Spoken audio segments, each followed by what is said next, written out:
This is inverted vitrectomy.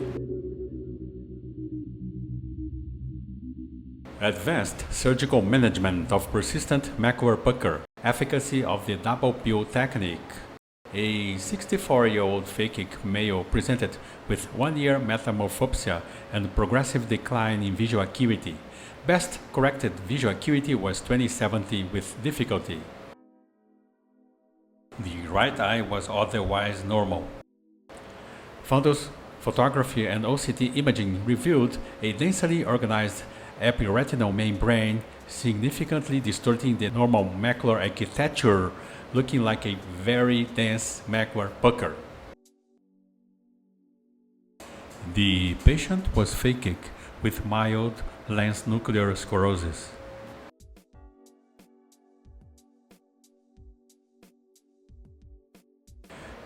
Using a wide-angle viewing system, excellent visualization of the far retinal periphery was achieved. It is possible to observe the light pipe side by side with the cutter, its flashlight illuminating towards the cutter, thus showing its light reflection shown towards the retinal periphery so that it can be very well visualized.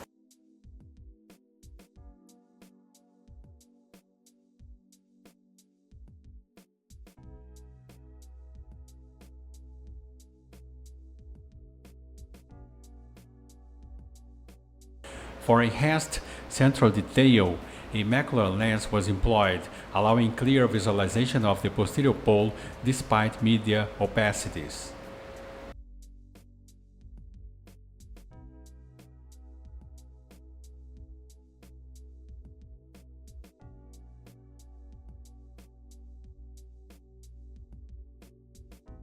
To assess the posterior hyaloid, brilliant blue dye was applied to the macular surface.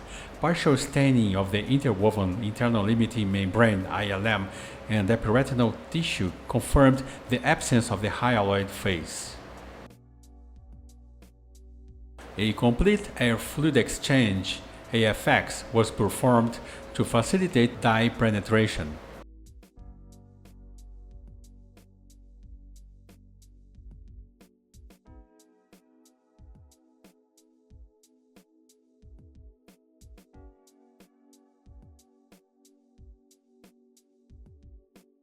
Following instillation, the macula was fully stained, revealing residual vitreous cortex, which was subsequently trimmed. Peripheral retinal degenerations were also noted and documented.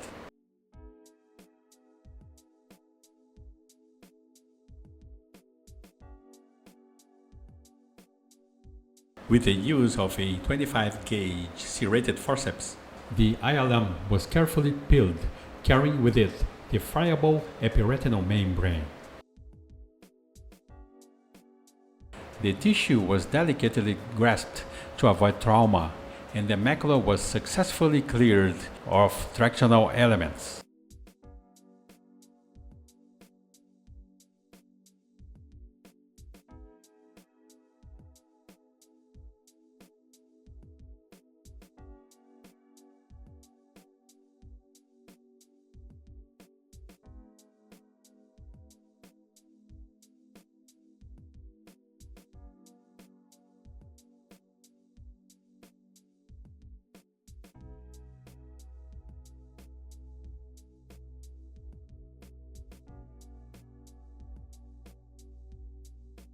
Peeling was completed temporarily.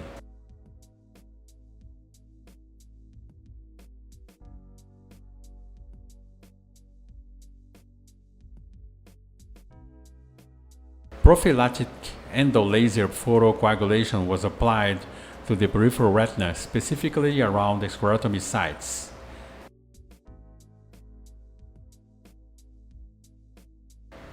A final AFX was performed and the surgery was concluded.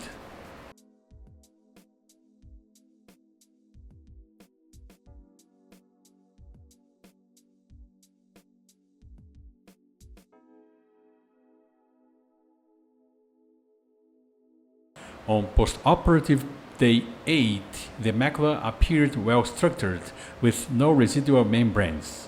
Approximately 10% intraocular gas remained, and the patient demonstrated improved visual acuity by 1 line with a promising anatomical and visual better outcome. I really appreciate your attention.